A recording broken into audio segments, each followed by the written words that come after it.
Hey everyone, welcome back. In today's episode, we are going to dive into something that's really going to make our web applications and our web projects shine, and that is responsive typography and images using media queries. And by the end of this lesson, you'll know exactly why responsive typography matters, how to use the right CSS units, how to make sure both your text and images adapt beautifully on any screen size.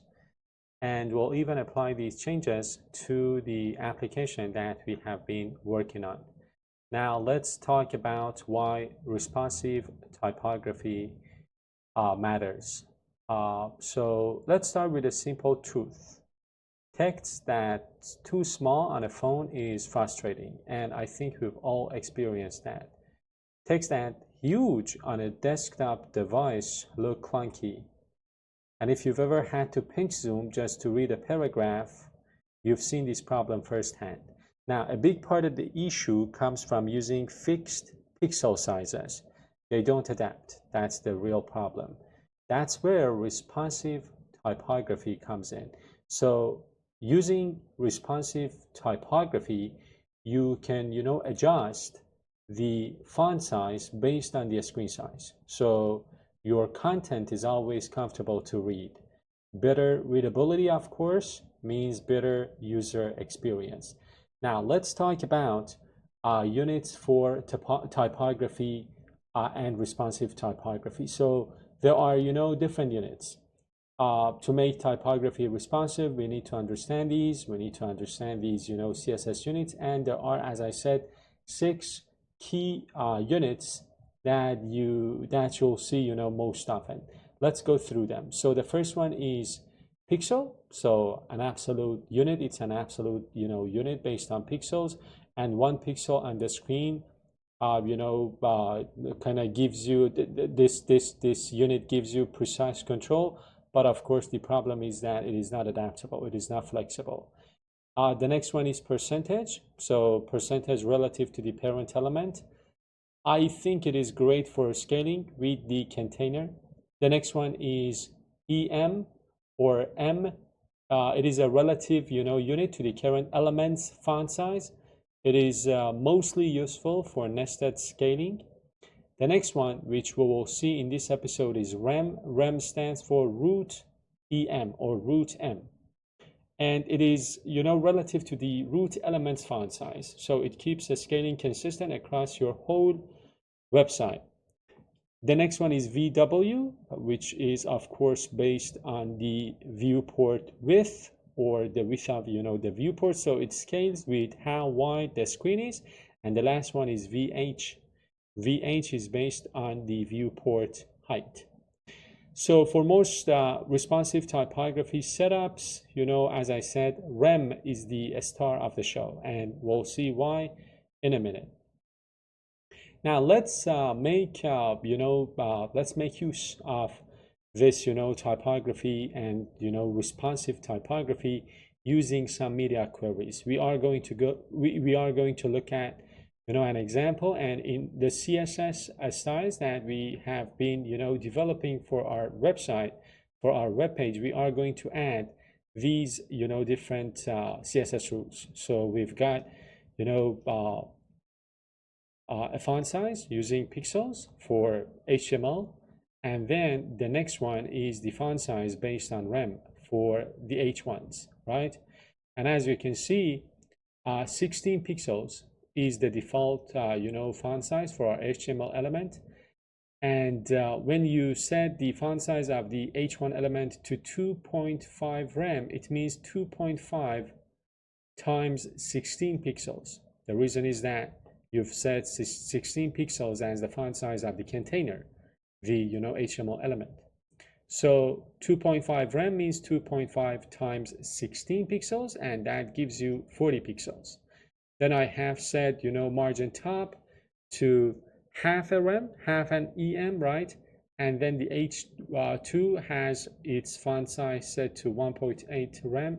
Margin bottom is half M, and then we have the paragraph tag with the font size of 1 rem. So 1 rem gives you 1 times 16 pixel, which is 16 pixels, and line height is 1.5. I'm going to go to my CSS code file, and as you can see, we have some CSS, reset rules here, and I am going to add my, new CSS styles here. So let's set the font size, the base font size, and then the headings.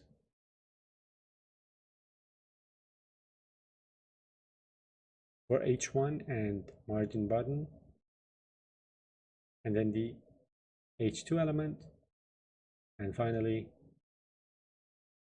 paragraphs. And that's it. Now let's go to the notes and talk about these. I am going to add the media query as well, but let's first talk about the CSS rules that we have been that we have added to the file, to the style.css file. So the HTML selector, of course, and the font size. So this, as I said, sets the base font size for the entire document. The base font size, as you can see, is 16 pixels. And then the HTML element is the root element of the page. And setting the font size to 16 pixels means one rem in this web page, one rem unit equals 16 pixels by default. And then you can control the relative font size of the other elements. What is rem? Rem, as I said, it stands for root EM. It's a relative length unit based on the font size of the root HTML element.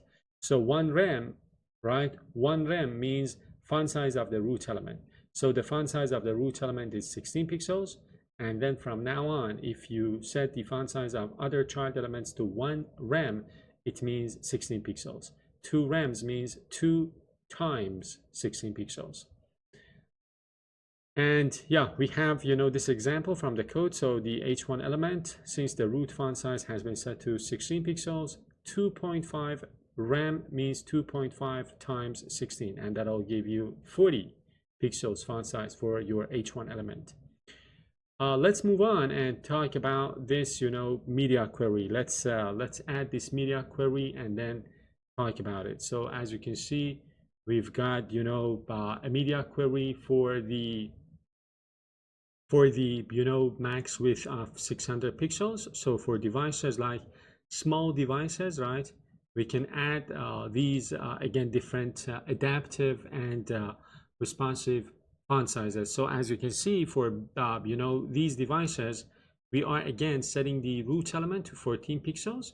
So previously for desktop devices, the root element's font size was 16 pixels, right? 16 pixels here. But for smaller devices, we're setting the root element's font size to 14 pixels. And then the H1 was previously 2.5 rem, but we are decreasing that here. We are setting this to 2 rem. And for H2, we are setting this to 1.5. Previously, it was 1.8.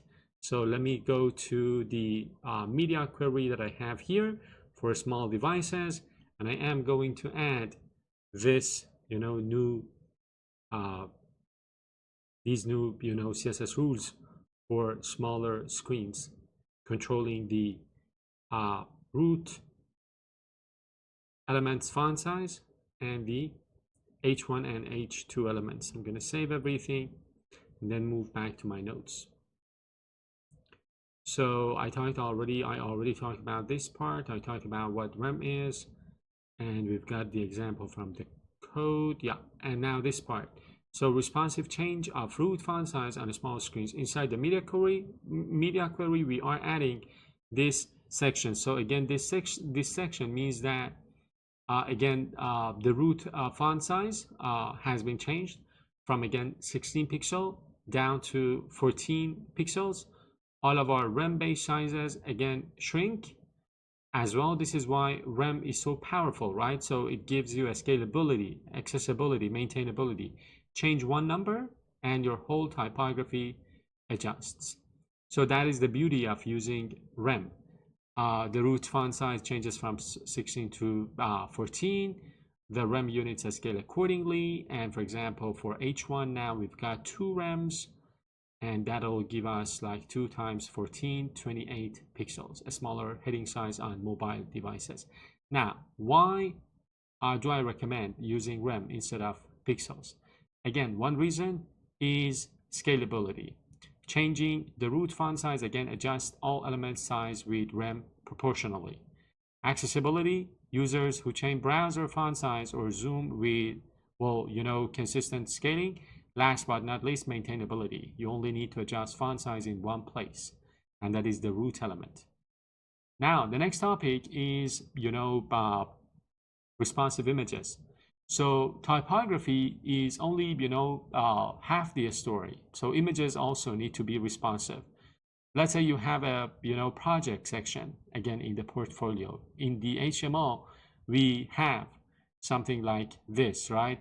So we've got, some projects, but we are going to add an image. So that image will, render like this tag will render a placeholder image. So let me go ahead to the, file we have here. I'm going to remove the code for the first project, and I am going to add this image in there. So this is one of my images, and as you can see, now I've got this image in there. Now let's move to the notes and talk about styling images in a responsive approach. We are going to add some styles to make the images adapt responsively, right? To adapt them kind of gracefully, and then we are going to talk about them. So let me go ahead and add this style in my I'm gonna add them here. Width is going to be 100%. Height is going to be auto. Border radius of 8 pixels, and display block margin bottom of 10 pixels. And let's get back to the notes. So let's talk about these. Let's break them down and see what they mean. So width of 100 pixels, what does that mean? That means that the image will fill the width of its container, or shrinking or stretching as the container changes, right? Based on the width of the container. And height of auto means that that'll keep the aspect ratio intact, so the image will never look squashed or distorted. So that is what width of 100 pixel and height of auto do for us. Width of 100% will make the image fill its parent container's width, so the image will not stretch or shrink according to the width of the parent. And then the auto will tell your browser to automatically calculate the image height, so to keep the original aspect ratio. Now, how width and height work together? When you set width to 100 pixels, when you set width to 100% and height to auto, your image will scale responsively. First, it'll fill the container's width, and the height of your image adjusts proportionally to avoid any sort of distortion. And this combination, again, is a pattern that is mostly used to make your images fluid and responsive. Let's talk about an example, right? So let's imagine your image is, let's say, originally 800 pixels by 600 pixels. So a 4:3, ratio kind of thing. So if the container of that image shrinks to 400 pixels wide, the image also becomes 400 pixels wide. So the browser kind of automatically calculates the height because you have set the height to auto. So 400, right? 400 times 600 divided by 800 gives you 300 pixels, right? 300 pixels. So it keeps the aspect ratio intact. So that ratio is kind of preserved perfectly. And I mean, if I zoom in, you can see that the aspect ratio of my image is preserved. Now, if I want to, for example, test something, I can go ahead and comment out this auto thing. So this section, so the height.